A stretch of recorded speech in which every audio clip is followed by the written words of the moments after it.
This man could be my grandfather. And he is. Sal. Papa. Hello. Hello. I'm Carl. I'm Nick. And this is That's Eurovision, baby.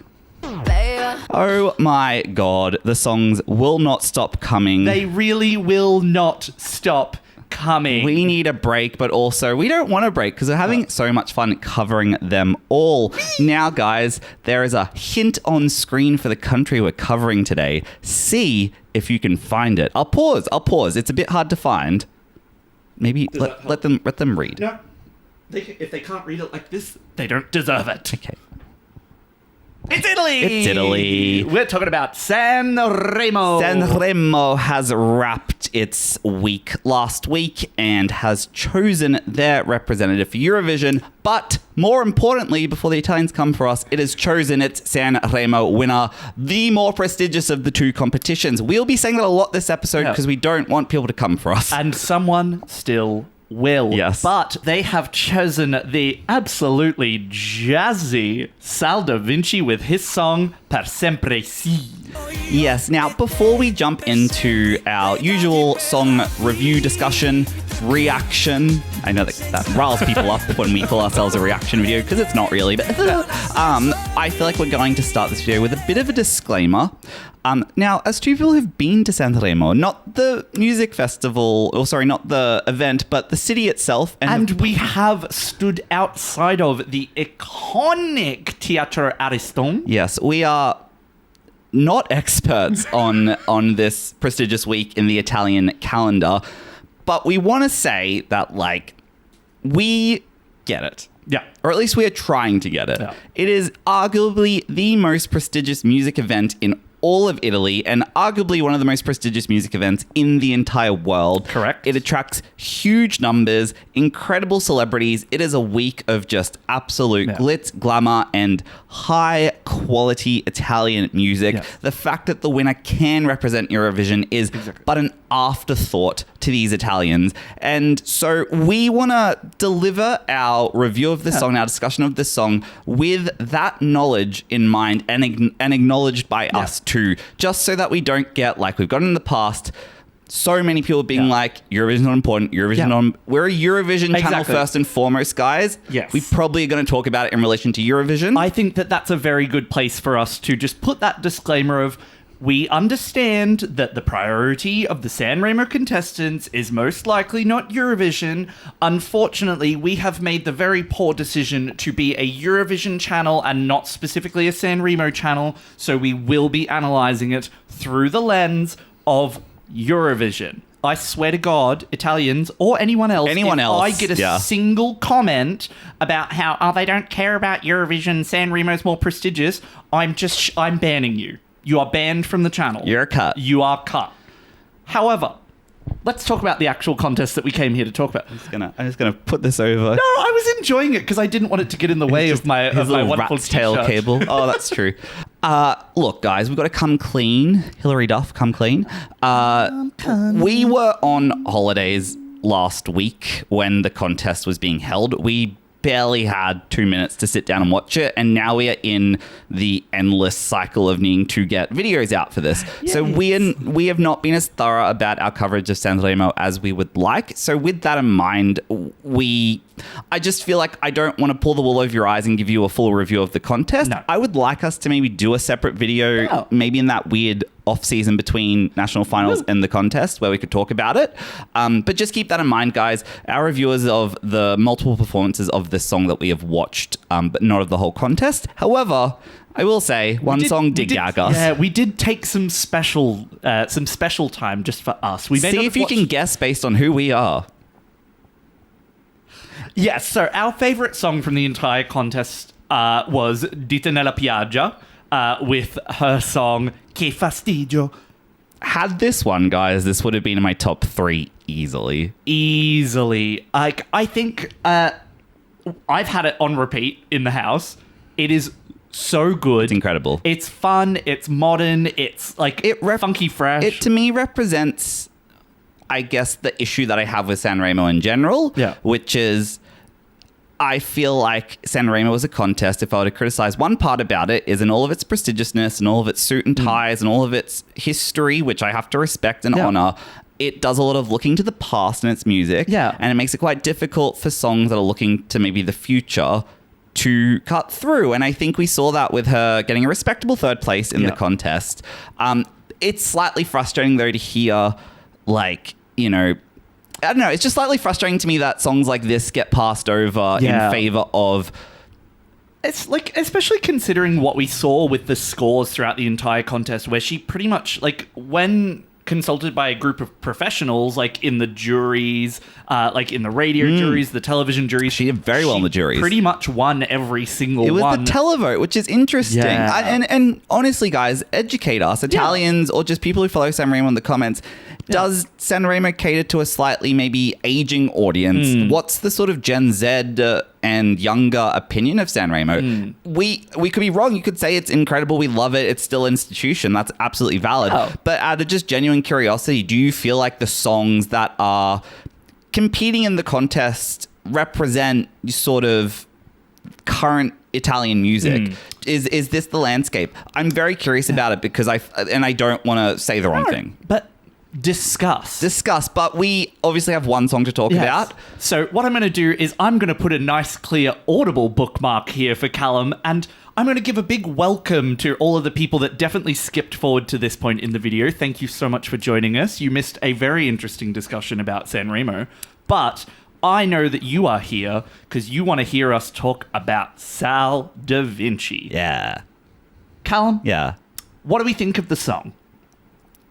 Okay, I'm not gonna lie, it does endear me. It's very charming. I find Sal to be extremely charming. I will say he is like the most, like, if you had to get someone to draw you an Italian 50 to 60-year-old, like he is kind of like emblematic of that. Didn't you say he was born in America? He was born in the US, but I think it was only because he was there while his dad was on so he's tour. Like fully Italian. Yeah, okay. So because he is the son of another. Nick has done his research, by the way, because I've done a little bit of looking if into there's it. one country we need to be thorough about, it's probably Italy. So I've done a bit of looking in. His dad is also a reasonably famous Italian singer, released a lot of music. Nice. So he is, I guess, second generation talent. And yeah, I think he was born in the US because his parents were over there at the time. Yeah. But he lives in Naples. Love. And you were telling me that he specializes in Neapolitan-style music? Yeah, so the type of song that he's singing apparently is like a very common type of music from Naples, the Neapolitan region. And apparently it's like its own little subgenre unto itself. Look, again, it comes back to the fact that this song is deeply charming, but deeply dated. And I think it's okay to say that. It's not necessarily a criticism to say a song is really stuck in a decade. Yeah. Because if it does it well, like I believe this song does it, I don't necessarily think it's a negative. I don't think it's necessarily a negative. I think it's very much one of those things where, like, we've thrown out the term dated about a couple of songs from this year already, and they haven't been wrong. This, however, feels like it's extremely dated. Like, he started releasing music in the 70s, and it feels like this was a song from one of his first albums that they've remastered for the modern time. That being said, if we break it down into its elements, it's got like fun poppy disco going on. He's got the teeth. Definitely got the teeth. Bonus points for the teeth. Bonus points for the teeth. The song itself, I think, is so much fun. You've got that disco-y element. The man can sing. Yeah. Oh my God, his vocals were His vocals were absolutely insane. He sounded so good. And I genuinely think that if he can bring that to a Eurovision performance, I don't exactly know what the staging's going to look like, if I'm honest with you, but I think if he can bring that vocal package and the song, I don't think it's going to be genre-defining. I don't think it's going to break the barriers of what music can do. But at the end of the day, are we not all just here to have a little bit of a good time? Here's the thing, though, like, as much as I really do want to, provide as comprehensive take on the fact that this song is really successful in what it does, vocals great, catchy, charming, warm. It's like a big, warm, familiar hug. It is. This man could be my grandfather. And he is. Sal. Papa. Do I look? I can't help but struggle just a little bit, guys. And I have seen discussions online, so I don't think I'm alone here that... oh, no, not the discourse. It seems like a lot of... I get the sense, and correct me if I'm wrong, that like maybe people are criticizing this song in Italy because of the fact that it is quite dated. And I struggle a bit with that too. It's like on one part of my brain, I can really respect that it's doing what it's doing successfully. But in another part of my brain, I just can't not see, especially on the Sanremo stage and the rainbows and everything, that it looks like cruise ship entertainment to me. Oh, yeah. It looks like it looks like Classics Night on the Lido deck, and what I struggle with a little bit, and I'm saying this, guy, you know, I know it's a bit sassy, slight, whatever. I'm saying this actually to kind of form quite a well-rounded criticism, which is this one of those things where Italy will be rewarded infinitely for doing this and not really taking risks and not really trying to bring anything kind of contemporary to Eurovision, but other countries would not qualify to a grand final with music like this. Okay. I don't know, and that's a thought I'm having. Open, freely, unanswered. Feel free to engage in the discourse. I think that that's a very fair take, though, because if the United Kingdom sent this, and honestly, they've gotten pretty close. I'm still in love with you. Yeah, and admittedly, this is a much higher quality version of anything that the UK would send. I do think it's important that we mention quality right now. Like, it's not fair to compare. You're trying so hard not to get cancelled by Italians. Yes, I am. But I will admit, it's really, you can't compare a bad quality song in a genre to a good quality song in the genre just because they're in the same genre. Yeah. That's not fair. And so I can acknowledge that the quality shines here, but I just struggle with the fact that, like, I keep wanting Italy to just take more risks in their music. You know, you won with a song that sounds distinctly non-Sanremo. And you, like, Angelina Mango performed incredibly. But then at the same time, Italy's released some of our least favourite songs and still come third, fourth, fifth. Yeah. Are we out of touch? No. It's the children who are out of touch. Everything you say is correct. Yeah, it is the children who are wrong. Okay. We're cutting it there. Let's very quickly talk about, like, current staging package. It's really like Sanremo is not going to be a representation of what the song is, because it's always meant to be like the big orchestra on stage, classic, like all of that sort of thing. It's like a red carpet come to life. I do hate that you did say seniors night on the Lido deck, because it is a little bit that, but I think in terms of what would we want to see from this for Eurovision, I'll go first, where I think that the staging around it did kind of date it a little bit. I did not really like the rainbow. I didn't like the rainbow either, but I think that the staging around it did kind of date it a little bit. Like, it didn't help, but I also think that it's probably not far off where they should end up for this performance anyway. I think that they can make it a little bit cooler, but I think ultimately a song like this kind of needs very minimal crooner man on stage, like dark suit by himself energy. Like, I don't want to be seeing the five girl background dancers like doing the mamba, going to the minibar, a little Copacabana, like a little Carmen Miranda headdress of fruit situation. I've actually taken all of the things that I just said back, because actually that'd be kind of good. I want to see two 70-year-old people looking for their glasses. I want to see a young couple sneaking a couple of vodka lime sodas in from the like unlimited drinks outside. Make it feel like the cruise ship theater. And honestly, because then it goes from dated to a commentary on dated music, and then it becomes camp. I don't think this should be comedic. I think actually this song could just borrow from what Lucio Corsi did last year and have a giant piano, exactly, giant phallic piano. No, I guess what I mean by that is go down the lens of like the 4:3 aspect ratio, the sort of not the sepia tint, but make it look like it's filmed on 70s film cameras. Get me some gray. Make the whole performance feel like it's in a sound studio in the 70s. Yeah. I think that would be really successful. I think so too, but yeah. But I don't know. But at the same time, if he came out in a suit and minimal staging. If it was like no LED stuff, just like really good spotlights, like stage lighting, and he just crooned the audience. Yeah. I think that's really successful. So like there is, again, for all of the internal struggle I have with this song, there are avenues. There are avenues. Yeah. So that leads us to the most important question, which is, how's it going at Eurovision? It's obviously one of the big four this year. The big four. Could have been a big five, but anyway. all right. But how do you auto qualifying? So we're not talking about it. I think that with Italy, we have to talk about what placement between 5 and 1 is it getting?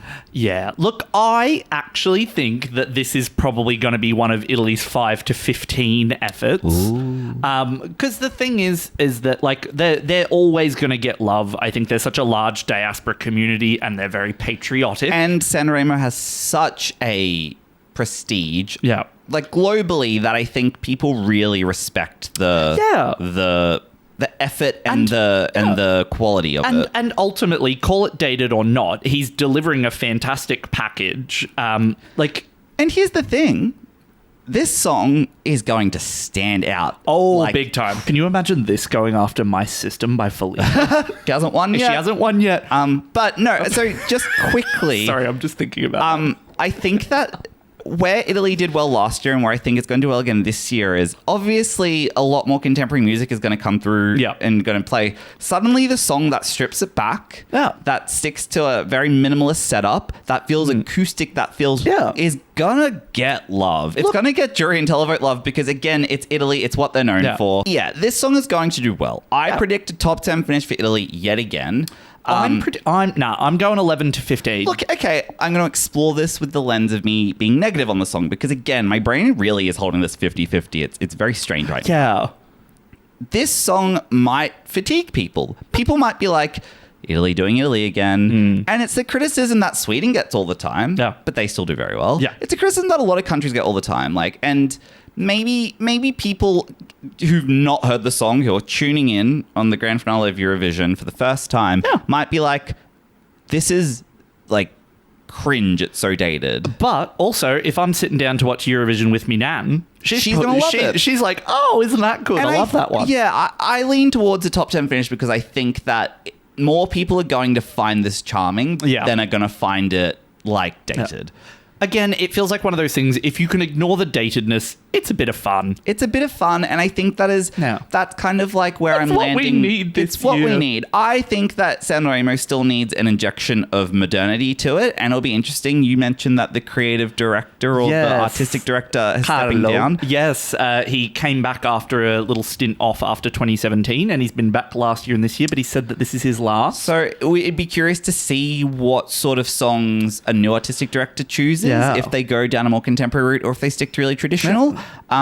Could be really interesting for Italy, but I think maybe, there's something in the last song under this guy feeling super Italian, super traditional, super of its era. It's his send-off. Yeah. And so, guys, that's kind of our complex hot take. Complex thoughts. No, we didn't want to just be haters, but we also didn't want to just be like Italy lovers either. Our feelings are complex. And I think sometimes there's that nuanced conversation around being able to criticize but also hold space for positives. Because again, two things can be true. The internet likes to tell you no, but it's true. I think it kind of creates an interesting space that I'd love to hear your guys' comments. Like, what did you guys think and feel about this song? Are you Team Italy because Italy never misses? Or are you like sick of Italy pulling this? Or are you like us and you're like, you kind of charmed me. You've charmed me. You've got the job. This feels like the perfect place for us to say a big thank you for watching and do all of the YouTube things. If you enjoyed this video, we got so many more. There's so many songs. Give them a watch. And if you want to know when the next one's coming out, you just need to subscribe. It's probably in 24 hours time because I am under the time crunch. But give this a give this video a like if you enjoyed it. Get down in the comments. We love to hear from you. But for now, we will say arrivederci. Arrivederci. And good night. Thank you so much for joining us, guys. Buon notte. We'll see you on the next one. Buon nuit. Buenas noches. Buonasera.